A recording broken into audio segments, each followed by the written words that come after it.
All right. Hello, fungi friends. Thank you so much for pressing play and giving yourself the gift of wellness today by joining us for this very special episode of the Eversio Experience podcast. We cannot wait for you to meet our mushroom-loving friend, the fabulous Jenn Pike today. She is from Kelowna, BC, and we have been looking forward to this interview for a very long time, Jenn.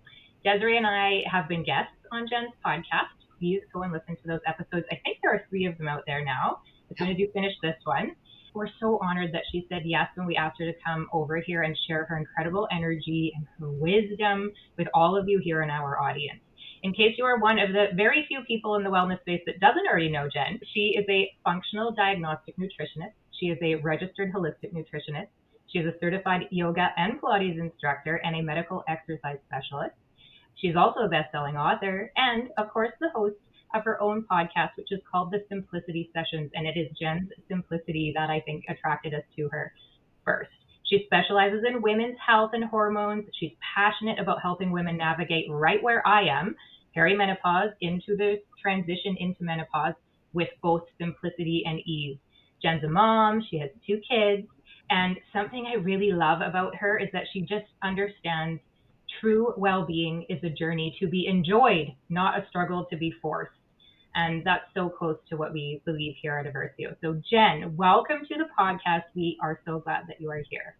Oh, thank you for having me. I've been looking forward to this one as well. It's been in my calendar for a couple of weeks. And yeah, I'm excited to go wherever the conversation takes us today. Awesome. Amazing. I'm so excited to get started. Jenn, I think it'd be helpful for our audience if you were to fill them in a little bit more about who you are and how you ended up in the world of holistic health. Honestly, it goes back so far. I'm actually, in January, I'll be going into my 28th year in the industry. And so I was 17 years old when I registered my company. And I grew up in a household where fitness and movement and cooking real food was just part of our ethos as a family. It's just what we did. And by the time I was about 15, I knew being in a gym environment with my dad so often that I wanted to help people with their bodies. I loved how it made me feel. I was so happy going into the gym environment, and I loved being in the kitchen and learning about food and different recipes with my mom. And so I was also simultaneously starting to recognize that things we were being taught in school and health class, like in grade 10 gym class, I always talk about this. I remember coming out of class and being in the change room with girlfriends going, that is not correct what we were taught. And that's actually not what's going on. And we were only taught this amount. And the reason I was so confident in knowing that information is my oldest sister was 12 years older than me. So when I was like 4, she was 16. So when I was 15, she was almost 30 years old. And I grew up in a house where talking about our periods and about hormones and about changes in our bodies, this was not bathroom talk. This was normal talk. And I also had a brother as well too, but it was just talk in our house. So I was so fortunate that that was something that there was no stigma or shame or embarrassment around. So I felt very comfortable having these conversations with anybody out and about. And at 17, I started to teach group exercise classes and I registered my company. I didn't really know what that was going to look like moving forward. I went to school to become a medical exercise specialist and started personal training. And I worked with athletes for like the first long period of time. I was working with professional athletes, a lot of NHLers, a lot of young boys like my son's age now who were getting drafted to the farm teams, and being prepared. It was a lot of fun. But what I was also recognizing is that I was part-time training women at the gym where I grew up at in Ontario. And these women, a lot of them were moms, and I didn't have children yet, but they were really struggling with trying to carve out X amount of time for themselves. They didn't have the network like the athletes did. And there were things going on that the exercise alone wasn't going to touch. So the exercise was helping them. But there were things they were talking about in symptoms and struggles hormonally with their cycles, how they were feeling, where I just kept thinking like, I need to learn more beyond only the physicality, how to move the human body. I need to go deeper into understanding hormones. And so I started to dive into understanding about blood chemistry because they were oftentimes saying, I've gone to my doctor and asked for blood work and I'm told everything's fine. I do not feel fine. And I was like, well, I need to understand this blood work then so I can help you understand what may not be so fine. And I also went back to school and became a holistic nutritionist because going to school as a medical exercise specialist, being taught about the fitness industry, I had 1 class on nutrition.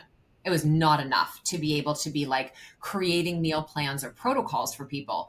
So I went back to school. Then I went back again. And I've studied a lot in functional medicine. And now, as a functional medicine diagnostic nutritionist, I use a lot of functional labs to help women bring the story together. So the way that they're describing how they're feeling now, the health history that they've lived that's brought them up to the point of now, in conjunction with running various labs, like we could be testing their blood, we could be testing stool, urine, hair, saliva, to take their evidence of the life they've lived and what they're feeling, to bring it together with like chemical evidence from their own body, and now be able to like put this on the wall and stand back and go, oh, Oh, okay, this is potentially what it is that's going on.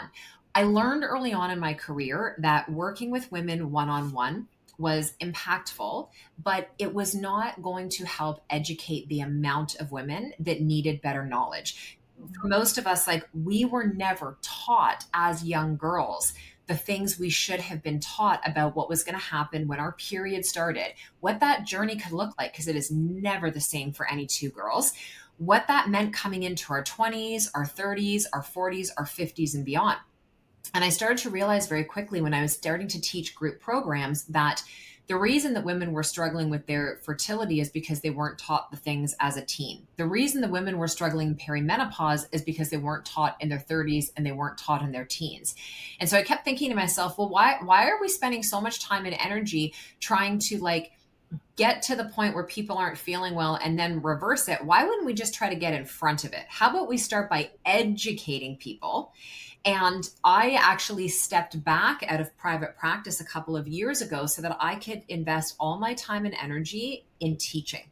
So that regardless if that woman could have the accessibility to work with a practitioner and the only person she could work with was her family doctor or her OBG, she was resourced enough with the information to know what to ask for, to how to handle the conversation, to know how to start to circumvent the medical system that we live in, because it is quite challenging as a woman. You're either dismissed for what's going on, you're placated by medication, you're told a procedure is what's necessary versus like giving you some time to work on your lifestyle and really figure out what's going on. And so just over all of the years, and in conjunction with all of that, Desiree, it's like I became a mom when I was 26 years old with my first child. And when I had my first child, I was like, this changes everything.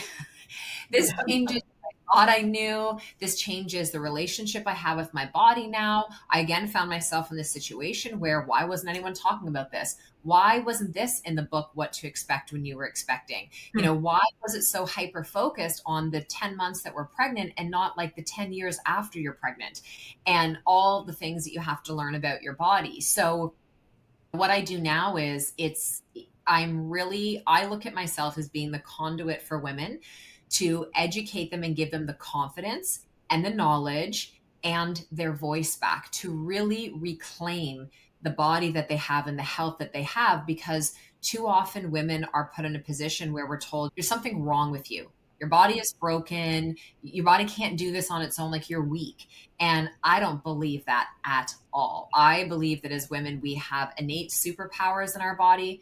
I believe that we have the strongest intuition of any living, breathing, anyone, anything on the planet. And if more women were supported in that way and they learned from the inside out, we would not have the amount of health issues that women are struggling with now. and this is why we love you. Oh my God. I'm not ignoring you. I'm madly writing notes because you can prepare for an interview. And then that happens, and I'm like, oh, and this is why we love you, Jen. It brings up so many things. Yes, you're a nutritionist. We work with nutritionists all day long. I mean, I don't know, Desiree, we probably have 30 nutritionists that work very closely with us at Eversio. We work with mushrooms, their nutrition. That makes sense to us. We have friends who are fitness experts. We love to move our bodies. Desiree would have me working out every single day if I let her, but we are in a transition of I do a lot of yoga. Desiree's going to the gym. Sometimes we work together in the morning. Sometimes it's Pilates. And you became somebody that was like, oh, here's another resource for that that's doing really all of those things in combination. So we have this nutrition, we have this fitness, but there's something different about the way that you share those things with the world, with the community, with women particularly. And it really hit us when we first heard your name. And we heard your name through a mutual friend. It's Joy McCarthy, who is another nutritionist, but again, shares something different. And when you came into our field of vision and we started looking at you, we were like, oh, a nutritionist, a fitness expert sounds good. Then we started doing your workouts. Then we started listening to your podcast. Then we met you and really started to see the deeper part of what you're sharing. And I would love for you to tell us, like, we feel something different with you. And sometimes it's like, for sure, Jenn was a drill sergeant in her past life because you're kicking our ass. Sometimes it's like, oh, Jenn's an angel and is our soul teacher, and that's what she's doing here. It's this beautiful mix of things that I think is very, very unique. And I would love it if you could try to, and I don't even know if you know what it is, but something makes your content very unique, very powerful, very effective for women. And I think part of it is what you're saying. Is it that you see yourself as a teacher? Is it the education piece? Is it intuition? I'd love for you to give us more about, yes, you're a nutritionist. Yes, you're a fitness expert, but the delivery, the way that you share it is incredibly effective. And I think that's why you're successful. And when did that come in for you? Thank you, first of all. I think it is that I really see women. Like, I see them. I understand that we could approach anything we're trying to do from a very cerebral place of like, this is simple. You just need to do this and do this. These are the steps, and you just implement them. The reason that approach doesn't work for women is that there is a lot going on inside. We are being a lot of people for a lot of different people. And we are oftentimes forgetting, because we've been trained and taught that it is not about us, it's about them or everyone else. And for so many women, it's also not ever been safe to communicate truly and be honest about how they're feeling and what is going on. So I don't look at a woman struggling and then go and hammer her with all the things that she needs to do. I like really hear and see her. And it's coming from a place of, first of all, like empathy and understanding. We all deserve and need a lot more grace in our life, especially from the other women in our life, because we are the hardest on ourselves. And then we are comparing ourselves, not to men, we're comparing ourselves to women. And the other thing is that all of us have been in a situation where we have felt incompetent on some level about understanding something that matters and means a lot. Like for me, when it comes to my body and health, those things have always felt very natural because I'm so passionate about it. But there are other areas in my life where I am like, I don't know my right from my left. And I would hope that who I'm working with could actually meet me at that place instead of making me feel like, what is wrong with you? What are you actually doing? And I also know that there's an effective way to communicate education with people, and then there is a non-effective way. What I have found to be the effective way is to actually teach and talk to women like human beings, and to deliver it in a way where it is bringing in, like, this isn't just about what's going on in your life today, that you are the sum of every experience you have had in your life. You are the sum of every mental, emotional, stressful, beautiful, physical, everything that has happened to you and the people around you. As women, like, we can't just drive past an accident and be like, oh, that's too bad. Like, that was an inconvenience in my day, without being like, oh my gosh, are the people okay? And like, we carry and hold a lot within us. And so when I'm teaching, when I'm working with women, what I want them to feel is not me giving them new information. I want them to feel like I am very intentionally tuning into their body and building knowledge with them and for them. So it's different. I'm not trying to convince anyone of anything. I'm trying to get these women to actually soften and open up and let some of this penetrate in a way where she's like, oh my gosh, you're describing exactly how I'm feeling. I feel like you've been following me around in my life the way that you're talking about this. The suggestions that you're giving me, this actually feels manageable. I feel like I could go and start to do that thing, instead of what oftentimes, how everything is marketed to us as women, or what we're told to do is get up off your ass and like make it happen. You can do hard things. Oh my God, we've talked about this before. I don't know if we've recorded talking about it, but I just want to No burn more. that peg to the ground because again, I'm 28 years in doing this. I've worked with so many women in every level. I'm supporting women in their health, physically, mentally, and emotionally, their fitness. I'm supporting women in business. I do deep business mentorship. So I am meeting women at all different ages and stages of their life, mothers or not. Whether we're taking care of our children or we're taking care of someone else, there is like always that energy and level of servitude coming from women. And I do not know a single woman in my life, including my almost 19-year-old daughter, who's not already doing hard things. Yeah. I do not need to keep reminding women, you can do hard things, you can do hard things, you got it, you got it. Because when do we ever then get the opportunity? Where's the permission slip to choose to not do the fucking hard thing? Amen. Like to say Yes. no Yes. and to create boundaries and to choose ourselves first. Coming from that place of choosing yourself first, that is not being selfish. It is the most generous act of love you can ever give yourself. But we get taught by others that's wrong, that's selfish, that's rude, you're not being there for the others. And that is a huge problem. And so many women that I work with, it's like whether they're looking to invest in anything in their health, and they're like, if I spend that money investing on me, I'm taking away Yep. from the others. I'm taking Yep. away from my children. I'm taking away from my family. And it's like, we don't think about that when we're paying for the hockey registration, when our partner is going golfing or skiing, or we want to go and do the thing. We just come up with the funds and go to do it.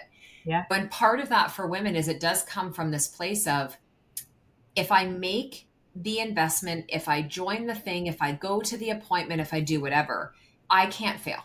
And so a lot of women feel like I'm already beyond my personal capacity. I know I need to make change, but I do not have it in me to actually do what it takes. So it's easier to just stay in the discomfort of not feeling our best because that's familiar. Yeah. And I think this is why the message lands, because lived experience, you've been there. The fact that you really care, you don't have to say, I really care about you. I think we feel it. We feel it in the workout when you're talking to me. And I've done the, like, how does she know? When you're doing your podcast, you're talking to women who, that was you. You're talking to past you, and you know how you got here, and clearly you're thriving in your health, in your mental health, your physical health. You are thriving as a mom. You're thriving, and I can tell you want that for other people. And I think it's that sincerity, it's that integrity that is unfortunately more rare than it should be. So I just see that. I see, like, what you're saying. I want every nutritionist, I want every fitness expert out there to just add that extra piece of, women don't need a long list. They don't need to be told to work harder. The 5 a.m. club is not for everyone, but I really believed that in the beginning of my wellness journey. And that was kicking my ass in a way that was not helpful. Yeah, and you can go through different seasons where for a period of time that could feel really good. And then you get into a different phase of your life and you're like, this is actually now diminishing my vitality as opposed to contributing to it. And it is like, for anyone who is listening, who's in the industry and they're working with clients and they're a service provider, the big thing for me was I started to recognize that the more time I was spending with all these different women, they really were more similar than they were not. And so every time someone would share something, I was like, oh, this is an opportunity to let her know, like, you in fact are not the only one. And it was starting to communicate with her in a way where what she was sharing was actually quite common.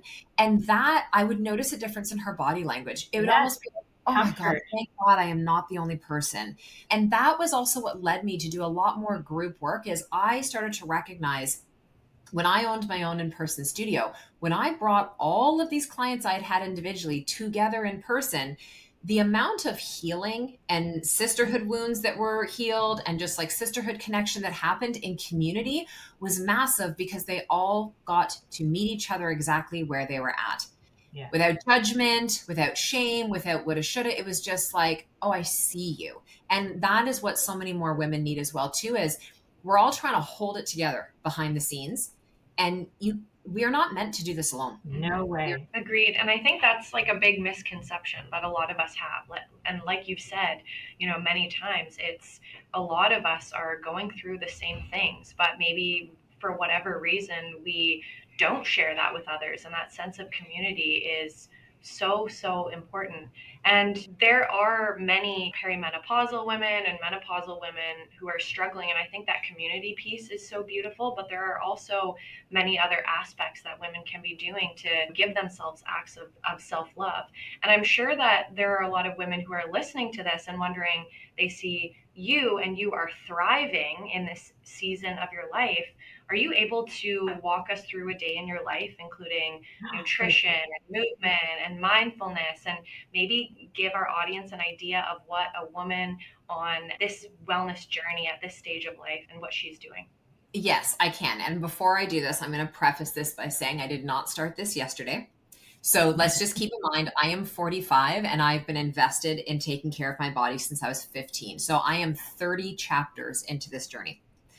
So I think it's really important to hear that, because we all want to get the inside scoop, and then we're like, okay, I'm going to start to do what that person's doing. And then in 2 weeks, we're like, that doesn't work. I'm not feeling it. So I just want to say that even when I was in college and university and I was like partying my arse off and using different kind of mushrooms and eating poorly and doing those kind of things, I still was going to the gym. I still was drinking the water. I still so I've always been chipping away at this journey of living my best health and my best self. So I want to say that for me now at 45 years old, my routine is always kind of shape shifting a little bit, but I keep the same principles the same. So sleep is massive to me. That is one of my biggest priorities, is getting really good quality sleep. And so that starts for me in the morning. I try to wake up generally around the same time each day, which is typically around 6 in the morning is when I wake up. And I try to get some form of natural light in my eyes and I move my body. So 3 mornings a week, I'm downstairs in my studio teaching synced at 6:30 in the morning. It's a really great commute. I can wake up at 6 and be downstairs teaching at 6:30. And that's really important to me because movement is how I come home to myself. It is where I really become integrated. And so I move my body. I put things in my water that help me. So my water to me is a vehicle of support.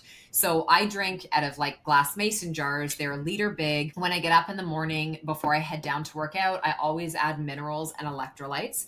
So that's important, sodium, potassium, and some magnesium in there. I may add some like vitamin C powder, and I'm a big fan of powders and tinctures at things like that for my body. And then I go move my body. And then when I come upstairs, this is when I have my first meal of the day. And so I always start my day with at least 30 grams of protein. That could be something quick and simple, like a smoothie that has the protein powder in there. And I'll add in then fiber from like organic frozen fruits and some veggies. I don't consume dairy. It just doesn't deal well with my body milk form. I'll talk about some other forms. And so I'll have that, or I'll do like eggs and some gluten-free sourdough and some avocado on that. Those kind of my mornings, like for me, that would be it. Or the third option is I would have like a breakfast bowl that would be from leftovers. So I'd have leftover chicken or salmon or meat, something that we've had, with like greens and roasted veggies underneath it. Then I'm moving into my workday and I will have a matcha in hand. So I always start my morning with a matcha and one of my mushroom blends. Typically it's my 3 blend is like my go-to. I do a half a teaspoon of my 3 blend, half a teaspoon of my organic matcha, some collagen, froth it all up, and that's good to go. And then I'm moving into my workday. And so I typically eat breakfast, lunch, afternoon snack, dinner. Sometimes the afternoon snack doesn't need to happen because depending on how my day has gone on, and if I have like a really satisfying lunch is my favorite meal of the day. And I live off of bowls. So I always make sure in our house, I always have lots of greens. Like I love fresh arugula. I love crunchy lettuce. I love radicchio. So I'm always looking at getting like bitters in and dark leafy greens. We do food prep, not meal prep in our house, meaning like when we're going to cook up chicken, there's 4 of us. We don't cook 4 chicken breasts. We typically make 12 because it's got to feed everyone for dinner. We want everyone to have a lunch ready for the next day. And then we want to get a jump ahead for dinner the next night. I roast up loads of veggies. So this time of year, it's a lot of root vegetables. So it's a lot of squash and sweet potato and yams or pumpkin. And I do love cruciferous like cauliflower and broccoli and those kind of things. And so we'll have that and then a protein source, right? So it's like the greens, the roasted veg, and then chicken or fish or some ground turkey, chicken. I do beef a few times a month, not because digestively for me, I don't do well eating a ton of beef, and that's just my body. And then I move into my afternoon, and in the afternoon, I'm like back on my water. I space my supplements out. So I have stations in my house for me. It just works really well. So I have certain things that are by the blender and by the kettle. So in the morning, when I'm making my matcha or my shake, I remember to have that. I have things here on my desk next to me. It's where my Lion's Mane is, and where my Juice Plus is, and where my adaptogens live. And I have that there. And then in the evening, so dinner is very similar to what our lunch would be. My husband and I both work from home. So same kind of thing. We're always looking for protein, fiber, healthy carbohydrates. And our fat at this time in our life has become more of a condiment than it has like a huge part of the meal. So being in perimenopause, how much fat we take in for our bodies as women, it shifts a little bit. So I used to have a higher fat based diet years ago, and that felt good until it didn't. And just as things shift in your gut and your liver and your gallbladder as you age and as hormones are fluctuating, I just don't digest and break down fats in the same way. So I have a little bit less fat now. So if I was having an entire avocado before, well, now I'm having half the avocado. I am at a stage where nut butter is not a meal anymore. And I'm not grabbing handfuls of nuts and doing those things. In the afternoon, if I'm having that snack, in the winter months, that's typically when if I didn't have a shake in the morning, I'll have it in the afternoon. Or this is the one dairy thing I can do is I can do some organic cottage cheese and then a little bit of a coconut milk yogurt, mix that together with some fresh berries, and then I'll add in like some pumpkin seeds or something like that. And that's very satiating for me. And I'm getting another hit of protein. And then in the evening, I'll typically do an herbal tea. So I do all different herbal teas. We have a really beautiful company, Chai Baba, here in Kelowna, and they have all these dry leaf blends. And so I'll do that. And my husband and I walk after dinner every single night. So it doesn't matter what the weather is, we are getting that walk in. And then I'm typically in bed. My goal is to be upstairs by 9 o'clock, lights out by 9:30, but I have teenagers. And so really just depends on what's going on. And before bed, like I take a lot of time getting ready. So I spend time doing my face routine. And we have a basket in our room where there's yoga tune-up balls and a rolling pin and a foam roller. And I have a red light in my room. And I just like spend time unwinding my body that has carried me through my day. I take magnesium before I go to bed and my chill now, my reishi, and I go to sleep. It's a really boring day. That's the least boring day. Big takeaway is that you're actually eating a lot, and so many women, Yes. I think, are not. And they're either not because they're on this weight loss journey that is old conditioning of calorie restriction is the way, or they're feeling stressed. And for some of us, when the body is in sympathetic, eating doesn't feel good. And so many of us are living in chronic stress. And clearly when you describe your day, I'm just like, do you ever have a day like in those days where it doesn't go that way either? Oh my God, all the time. Like, do you get sick? Do you ever okay, knock on wood. I think this is fake wood, but knock on whatever this surface is. I don't tend to get sick often. I haven't for many, many years. I mean, when I was running my in-person business, it's those 5 years of that kind of pressure and responsibility, having a team of 26 and hundreds of members and little kids. And oh my God, that's when I got sick quite a few times. Like I'd get sick probably twice a year. And for me, it's always my throat that'll show up first. I lose my voice because that's my tool. Yeah. So the universe will be like, you need to be quiet. Yeah. So, I would get that. And I actually ended up getting walking pneumonia in my 3rd year of owning my studio. And I didn't know that I had it. I just thought, again, it was my throat. I was tired. I was teaching my first teacher training for yoga students and just the kids and everything.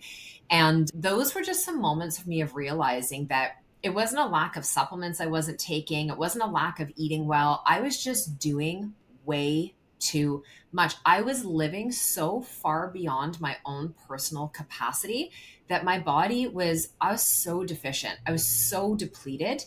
And it didn't matter what supplements I took or the quality of the food that I ate or a workout that I did or a mantra that I repeated. At the end of the day, I had to change my schedule. I had to change my yeses and my nos. And for me, that turned into me selling my studio because I knew the impact I wanted to create. I knew that if I stayed in those four walls, my impact was going to be this big geographically. When I wanted to impact people throughout the world, I knew I wanted to be home more often with my family.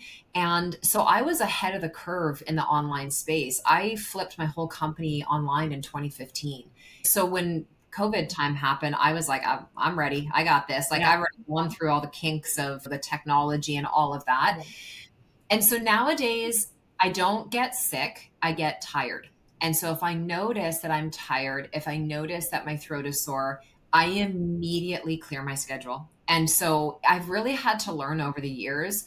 I've had to disappoint some people. I've had to like cancel things that I've been looking so forward to and just move them somewhere else. But I will tell you, in doing this, it has been such a beautiful lesson on so many levels. And the responses from people are always so kind. Like, thank you for modeling what I also need to do. Yes, that's exactly what I'm thinking. That's the biggest one from people is they're like, thank you for walking your talk.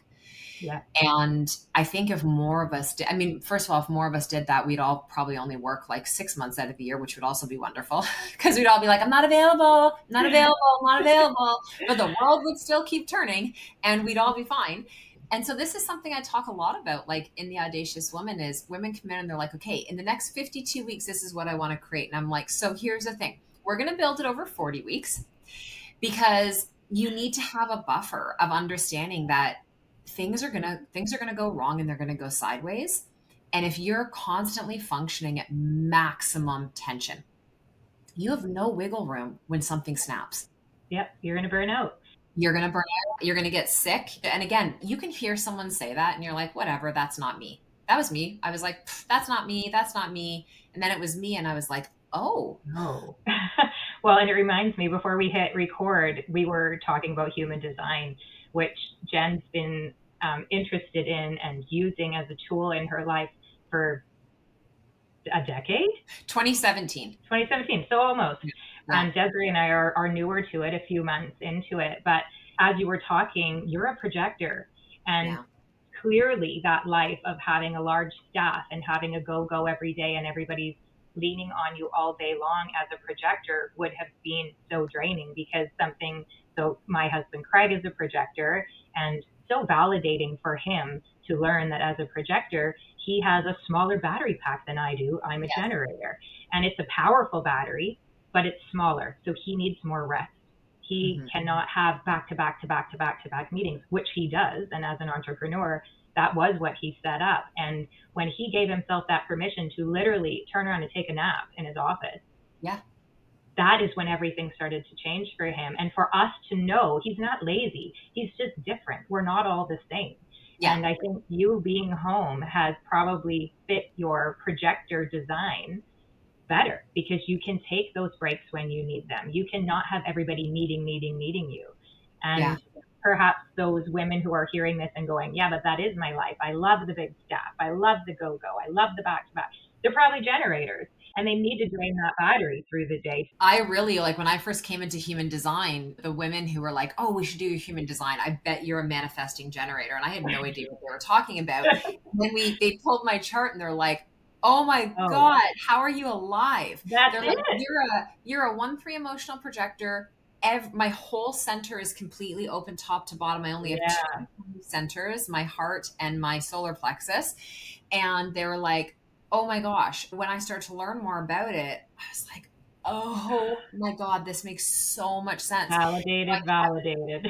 I kept feeling this, like not getting sick, but this burnout energy. And then I would get resentful because I was tired. I was just like, I mean, you teach people how to treat you. So I was teaching women, I got you 24/7. You need something, reach out. Like, I'm here for you, which that was not smart at all because people will then be like, oh, you said you're there for me. And so I had to I had to redesign how I was showing up in the world and coming back home, like bringing my business on home, I am so productive working from home. Yeah. I'm going to finish 3 hours of work this morning with you ladies.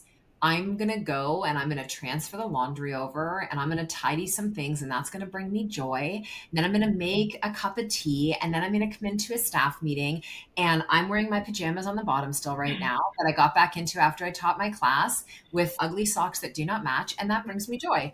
I don't have to like, I love it. so for me, it was interesting. My husband and I were out Christmas shopping on the weekend, and there was a woman that was at the, like, she was at the till, and my husband was buying a huge whiteboard for his office. And she was like, "Oh, what office are you buying this for?" And he said, "Oh, just my home office." And she goes, "Oh, there's no way I could work from home. I'd find that so hard. I'd be so distracted." And I said, actually, it's been the opposite. When I was working out of the home, I was so distracted by everything that was waiting for me at home.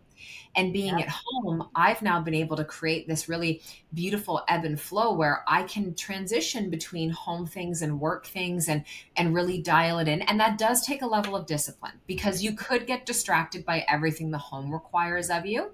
But it's like building a muscle. And this is with anything. When you're working on your health, when you're working on your business, you've got to put the reps in. You have to create structure and a system for yourself and actually follow the structure and the system. So for me, it has been life-changing being at home. And I think it's also what makes you very relatable, because if you're not following Jenn on Instagram, you need to, even if you only watch the stories, because you're home in your stories and you are just educating, inspiring in those stories. And you're doing it in your kitchen. You're doing it right where you're living it. So it becomes so authentic to see you doing it there. So just such a cool extra piece. Okay. So here's been this change. So almost 30 years in this space doing this thing. And like, thank you so much for showing us. There's been so much change in there that has brought you to this point. And now here you are killing it in our eyes, what every nutritionist and fitness expert would love to be. I want to know that you're looking ahead as well and thinking, when we're in the mushroom industry, so we're following science all of the time. And here we are, we have this research. We cannot as a company afford to go to a clinical trial and get the new thing, but we know what we would do if we could. And we're very much watching what's happening and we're kind of predicting what we think will happen next. For you in your space, I would love to know what you think. We've had the fails. We've had the low fat diets, right? We've been through the things that the Thigh Master lived in my house.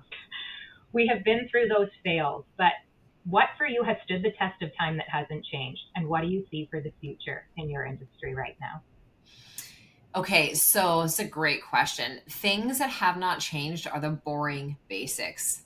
Dial in your gut health, eat real food, drink good quality water. Write this down, ladies. Yeah, Never get yourself changing. to bed and move your body. The boring basics are never going to change. And regardless of what the fad diet is, the next 90-day plan, whatever it is, you're always going to need to dial those things in. And even if you're somebody where you lose weight super quickly on a plan or whatever it might be, if you haven't dialed in the boring basics that build up the life you are living every day, the weight will come back and you're going to live on the struggle train all the time, being like, what is it I need to change quickly now? What product am I missing? All of those different things. So the boring basics never change. Hey, list them again because I interrupted you. Okay, so it's going to be your digestion. It is going to be hydration. It is going to be eating real food. It is going to be moving your body, getting yourself to sleep. And the bonus one is you have to poop. To have good quality health, you need to have good quality bowel movements. I would say like the next part of this is what I see is going to be more prevalent, is that there has to be a stronger connection for people to understand why supporting their nervous system and adrenals is so integral. Their vagus nerve, their body stress response, really recognizing the things in our life that are triggering us, that our body is producing this inflammation, that our body is like not able to manage and cope the way that it used to. So I think there's going to be a new awareness and acknowledgement from women in that, oh, I can't just out diet this. I can't just out supplement it. I can't just do a deficit, as you said, and work out harder in order to change it. There's literally something intrinsically in my body that is speaking to me. And if I look at the calendar and schedule that I have, the life that I'm living, the environment that I'm in, my relationship, and this is a lot. Like it can feel like a lot for people. But the first place is we have to actually acknowledge that you're not feeling how you're feeling because you don't have the perfect chicken broccoli bowl recipe. That's not what this is coming from. You're not feeling the way you're feeling because you don't have the best B vitamin or urolithin A that's on the market. That's not why you're feeling the way that you're feeling. The other side of this is really honoring and respecting. And for me, I was around 37 when I got this, is that the way that we exercise as women and we train our bodies is not the same as men. So, how you build a muscle isn't different being a man versus a woman, but all the physiological and physical changes and the chemistry shifts our bodies go throughout different phases of our cycle, throughout perimenopause. You are literally menopausal for the rest of your life once you get to that point where you don't have a period. And we call it like postmenopausal. You're still like in this very kind of chaotic high and low period of time, and understanding that the way that we condition your body, there's going to be times when you want to be going in and you want to do the strength training. Does every woman have to be lifting her heaviest possible for 5 to 8 reps? Absolutely not. That's not even appropriate for some women, yet it's the message that's out there. There's going to be times when you are going to want to do the most grounding practices, and all you're going to do is walk and yoga and breathe and meditate. There's going to be times when all you want to do is Pilates. And this should be stuff that is celebrated. And we can't know that this is possible or it's appropriate if all we're being taught every day is hit and lift heavy.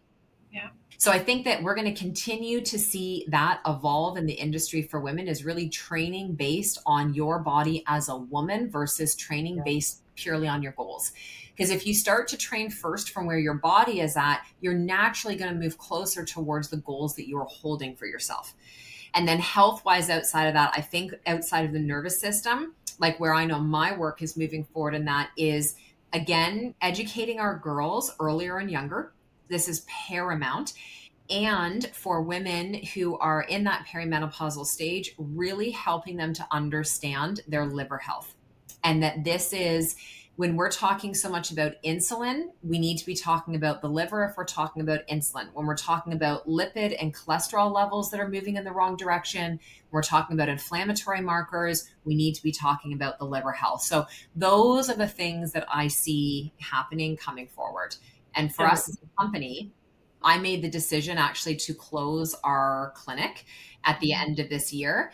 And I make decisions based on what I think is needed for women's health, but I also make business decisions.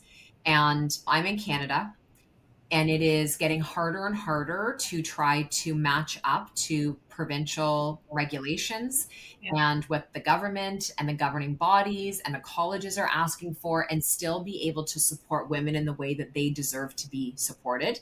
And so I'm a huge one of, I see things way before they actually are a huge issue. I see them when they're like a little seed of an issue.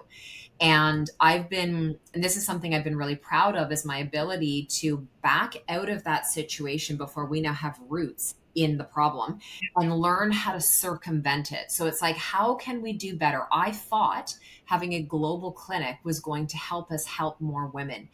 And in fact, it's actually aggravating the current problem that's going on right now, and it's not the way. So we've now devised a way to be able to get back to our global mission, and that'll be releasing in the new year. But you have to be willing to change your mind. You have to be willing to pivot and move in a different direction when something is not working. Mm-hmm. I love that. So many things that you just said that I'm like, yes, yes, yes.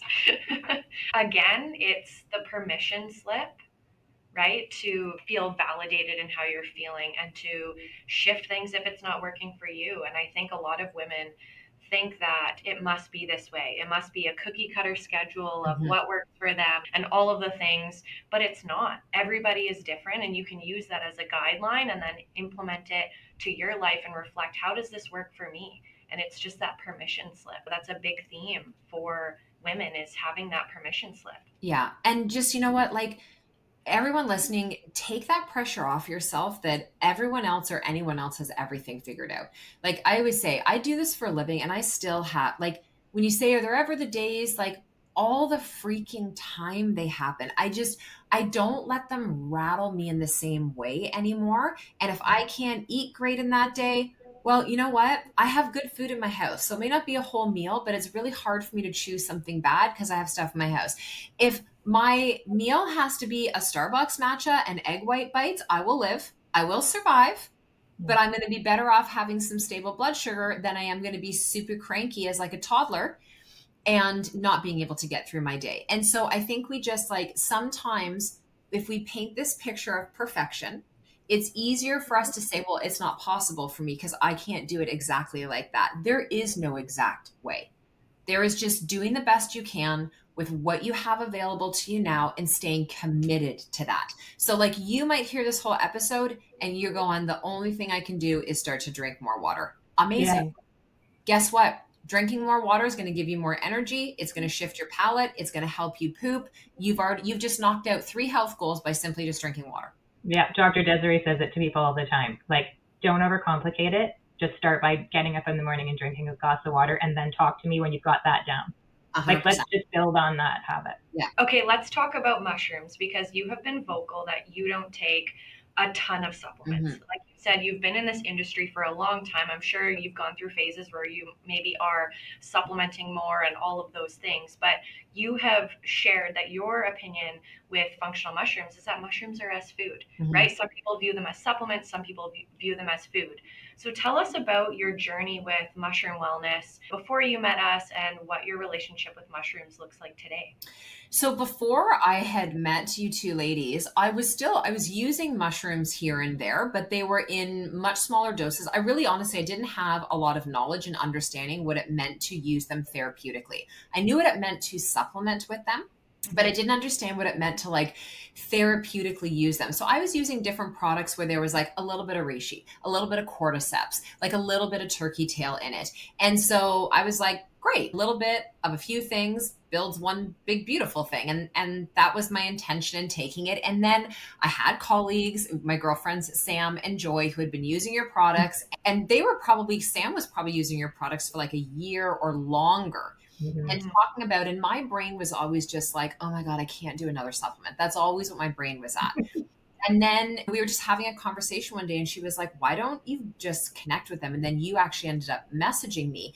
And so then I went down a rabbit hole of, because if I'm going to connect with anything, I need to understand more about it. Yeah. And then I went down a rabbit hole of really understanding what dual extract meant, what it meant in terms of how they're grown, what actually happens in our body systemically and all the different areas of our body, and how the different blends of mushrooms work together and all these. And I was like, whoa, I felt like I was missing an opportunity in all those years of kind of mismanaging how I was using them. So I started to bring them into my body. The powders worked beautifully for me because, again, mushrooms are food. So I don't look at Eversio like a supplement. I look at them like a food. So when I was making my matcha, or I was making my shakes, or I was having like my coconut yogurt thing, I would just start to sprinkle the mushrooms into it. What I began to notice was the mornings I did not put the powder into my matcha, I felt different. And in the beginning, I couldn't quite put what it was to it, but I just felt different. And I started to recognize I don't feel as sharp. I don't feel like as motivated. And I was like, that's interesting. And I would say the powders in the morning and then the chill now at night were the two things that I was the most connected to in the beginning. And then the third one for me was the lion's mane, which sits here next to my desk. I've got it here all the time. And this for me is just like, when I sit down at this desk, I am invested in what I am doing. And I want to feel sharp and I want to feel on point. And I notice the difference when I do not take my 2 lion's mane capsules. So that sits here. The other thing I will say, and this was a big one for me, I was dealing with this like little rosacea patch on my cheek, on my right-hand side for like 2 years. And my Chinese medicine doctor was talking to me and he was like, there's dampness, like moisture within the stomach and the kidney meridian. So the Everglow, the Tremella, I just started to pound those suckers. I was taking more than was on because again, I was like, it's food. I'm just going to see if I notice a difference. And within about 4 weeks, I noticed it was not weeping anymore. There literally was not as much dampness to and now like I virtually don't have it at all anymore. And so my mushroom journey at this point is this winter, I really want to get into a rhythm with my turkey tail and with my chaga and be pulsing and using those for like immune support. And so I don't use all 9 every day all the time. I've had like a system where I brought the ones in that intuitively I really felt like my body needed, and now I have a rhythm with them. And so the tremella I get in my 6 blend now, but I'm not taking the capsules every single day in that way. But now I'm like, okay, I need to set up a system, a station for my turkey tail and for my chaga. So I'm getting that in. And then cordyceps, that is one I'm always on my son. That's in the bathroom on the other side of the wall. I'm always on my son who's a competitive athlete. Make sure you're taking your magnesium and your cordyceps. Get that into your body for performance and for recovery. And then for myself, if I've done a more challenging workout or I'm filming things for Synced, I bring the cordyceps in. So that's really what my journey has been with it. And for my body, it's always been this thing of, I notice the change when I stop taking something that I allowed to be a part of my routine.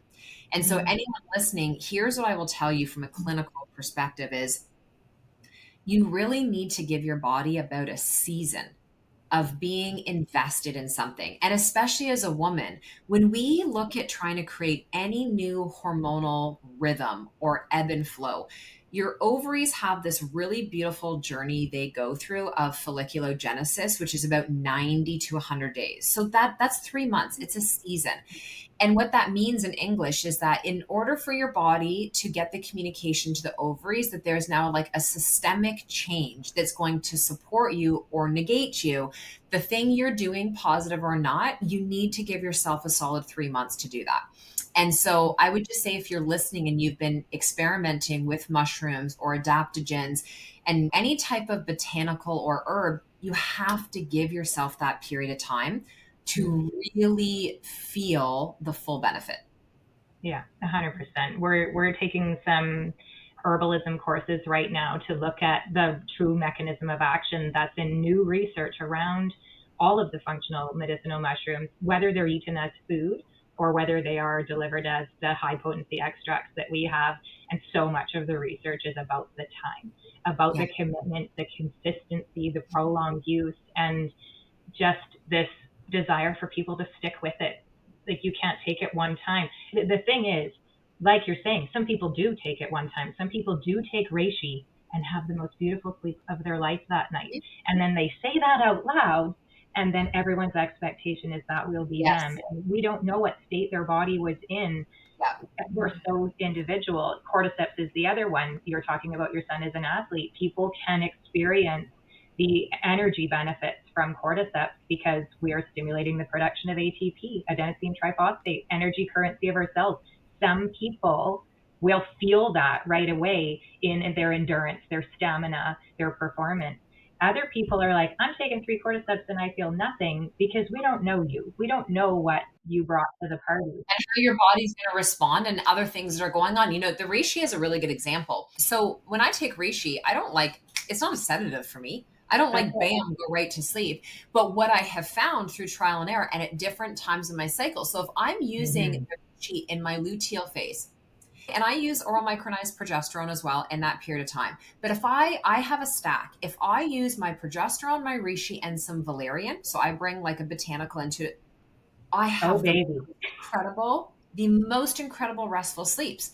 Sometimes I'm using reishi earlier in the day because I'm like, if I've had a morning, it's just been kind of crazy. I'm like, oh my Lord, I need something internally to go and give my little adrenals a hug. I might eat then. So I think we have to be less attached to, we're not programming the outcome when we take these things. We're taking these things knowing that they're going to support our body in whatever way we need to be supported today.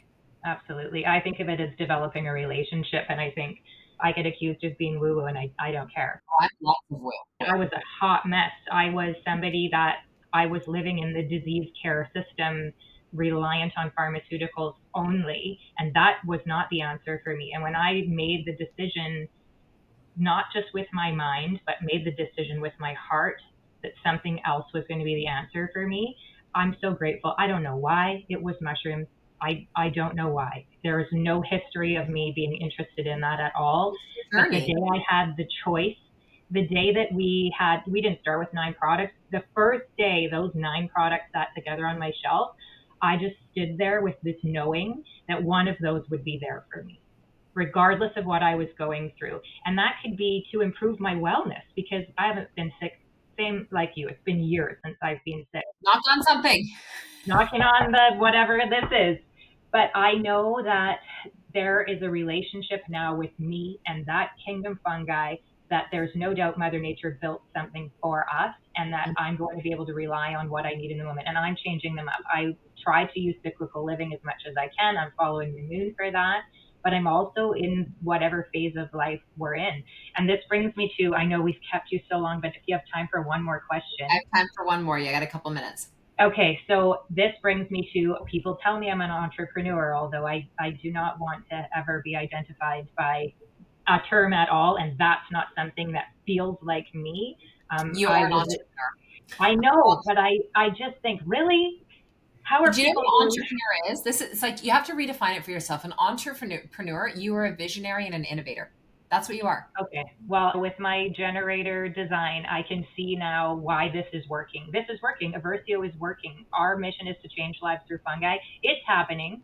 And when I listen to you talk, I think that's this big connection to what you're talking about. You're not just, I'm a nutritionist and I'm going to tell you about fitness and I'm going to educate you on it. You have this whole other side of you, this business mentorship piece, that somewhere along the way you transitioned from, I'm not just going to tell people what to do, I'm going to teach other people how to go in the world. And I just see this expansion when that became part of who you are.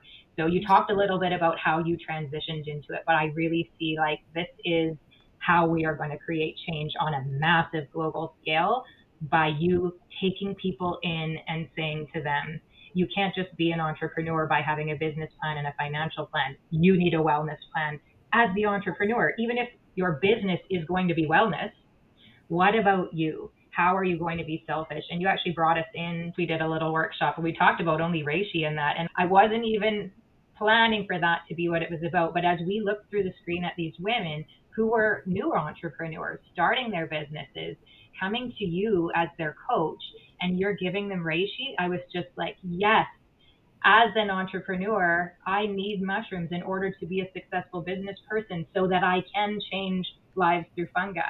Yeah. So give us a little hint of how you feel about people being entrepreneurs and needing some mentorship in their life and how you provide that.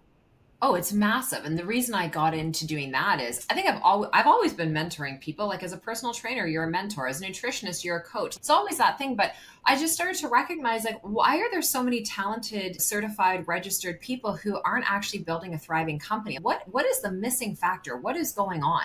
A big part of that was not knowing how to like take care of ourselves and make that part of the business plan, which is integral.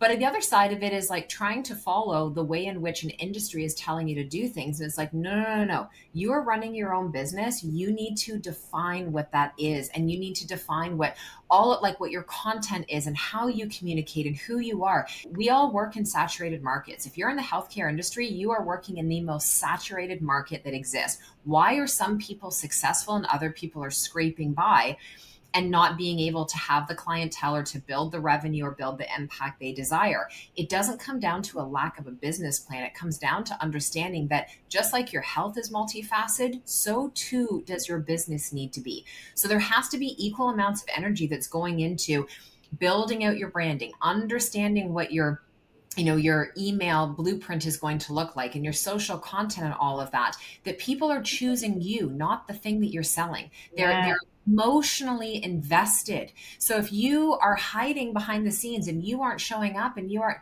like, I don't care how many certifications you have behind your name. If you don't get out there and put yourself out there, no one knows you even exist. So how are you ever going to hit the goals that you're feeling poorly about not hitting? You haven't hit them because you're not allowing yourself to be seen, and you're not allowing yourself to be truly seen. I want to hear your voice. I want to know your different opinion, not what everyone else is talking about on Instagram or TikTok or in the latest magazine.